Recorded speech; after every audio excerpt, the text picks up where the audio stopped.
సార్వత్రిక ఎన్నికల వేళ ప్రధాన నాయకులు పోటాపోటీగా ప్రచారం చేస్తున్నారు. ఆరోపణలు ప్రత్యారోపణలతో వాతావరణాన్ని మరింత వేడెక్కిస్తున్నారు. ఒకే సిద్ధాంతం, ఒకే వ్యక్తి దేశాన్ని పరిపాలించాలన్న ఉద్దేశంతో మోదీ సర్కారు వ్యవహరిస్తోందని రాహుల్ దుయ్యబడుతుంటే కాంగ్రెస్ పార్టీ విమర్శల్ని నమ్ముకుందని ప్రధాని మోదీ ఎద్దేవా చేస్తున్నారు. యూపీలోని అమేఠీ సహా కేరళలోని వైనాడ్ నుంచి లోక్సభ బరిలో నిలిచిన రాహుల్ నామినేషన్ వేసిన తర్వాత తొలిసారిగా వైనాడ్లో ప్రచారం చేపట్టారు. గత 5 ఏళ్లుగా భాజపా ఆర్ఎస్ఎస్ సిద్ధాంతాలతో పోరాటం చేస్తున్నామన్న రాహుల్ భాజపాలా కాకుండా అన్ని వర్గాలను, సంస్కృతులను సమదృష్టితో చూసేది కాంగ్రెస్ పార్టీయేనని స్పష్టం చేశారు. కేరళ వాసులు శాంతికాముకులన్న రాహుల్ మిగతా రాష్ట్రాల తరహాలోనే దక్షిణాది రాష్ట్రాలకు ప్రాధాన్యం ఉంటుందన్న సందేశం ఇవ్వడానికే వైనాడ్ నుంచి పోటీ చేస్తున్నట్లు వెల్లడించారు. మోదీ మాదిరిగా అబద్దపు హామీలు ఇవ్వడానికి రాలేదన్న రాహుల్ ఇక్కడి ప్రజలతో శాశ్వత అనుబంధం ఏర్పాటు చేసుకోవడానికి వచ్చానని పేర్కొన్నారు. అంతకుముందు కాంగ్రెస్ నేతలతో కలిసి రాజీవ్ గాంధీ అస్థికలను కలిపిన ప్రాంతాన్ని, తిరునల్వేలి ఆలయాన్ని సందర్శించిన రాహుల్ ప్రత్యేక పూజలు నిర్వహించారు.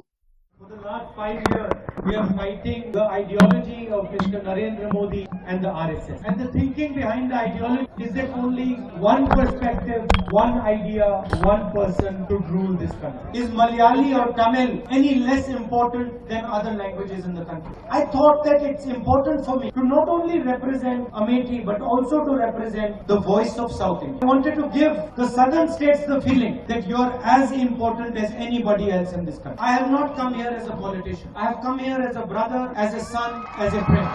I am not here to tell you my Man Ki Baat. I am here to understand what is inside your heart. I am not like the Prime Minister of India. I will not come here and tell you I will give you 2 crore jobs. I will give 15 lakh rupees in every bank account. I will give farmers whatever they want. I will not come here and lie to you. Because I respect your intelligence, respect your wisdom and your understanding. And I don't want to have a relationship of a couple of months with you. I want to have a lifelong relationship with you. మరోవైపు ప్రధాని మోదీ గుజరాత్, మహారాష్ట్రల్లో ఎన్నికల ప్రచారంలో పాల్గొన్నారు. 2004 నుంచి 2014 వరకు కేంద్రంలో అధికారంలో ఉన్న పార్టీ గుజరాత్ను భారత్లో అంతర్భాగంగా పరిగణించలేదని ఆరోపించారు. మరోసారి కాంగ్రెస్ కు అవకాశమిస్తే రాష్ట్రాన్ని పూర్తిగా ధ్వంసం చేస్తారన్న మోదీ బ్రిటిష్ అధికారులు బుల్లెట్లను నమ్ముకుంటే కాంగ్రెస్ పార్టీ విమర్శలను నమ్ముకుందని ఎద్దేవా చేశారు. మోదీ పేరుతో ఉన్న వారంతా దొంగలే అన్న రాహుల్ వ్యాఖ్యలపై ఘాటుగా స్పందించిన ప్రధాని మోదీ వెనుకబడిన వర్గాన్ని రాహుల్ అవమానిస్తున్నారని విమర్శించారు. శరద్ పవార్ వారసత్వ రాజకీయాలను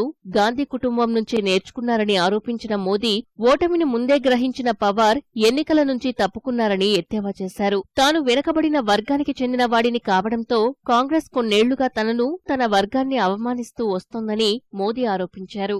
मुझे गाली देते देते कांग्रेस के नामदार अब एक पूरे समाज को गाली देने में जुड़ गए हैं।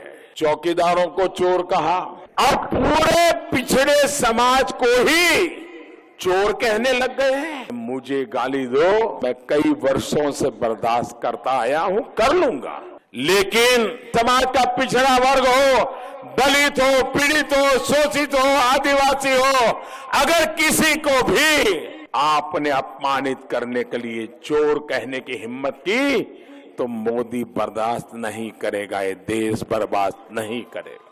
ఎన్నికల వేళ అనూహ్యంగా మారుతున్న రాజకీయ సమీకరణాలు సార్వత్రిక ఎన్నికలను ఆసక్తిదాయకంగా మార్చివేస్తున్నాయి. హిందుత్వవాది మలేగావ్ అల్లర్ల కేసుల్లో నిందితురాలిగా ఆరోపణలు ఎదుర్కొన్న సాధ్వి ప్రగ్యాసింగ్ ఠాకూర్ భాజపాలో చేరారు. పార్టీలో చేరిన కొన్ని గంటలకే భోపాల్ భాజపా అభ్యర్థిగా ఆమె పేరును కమలదళం ప్రకటించింది. భోపాల్ నుంచి కాంగ్రెస్ తరపున సీనియర్ నేత దిగ్విజయ్ సింగ్ బరిలో ఉన్నారు.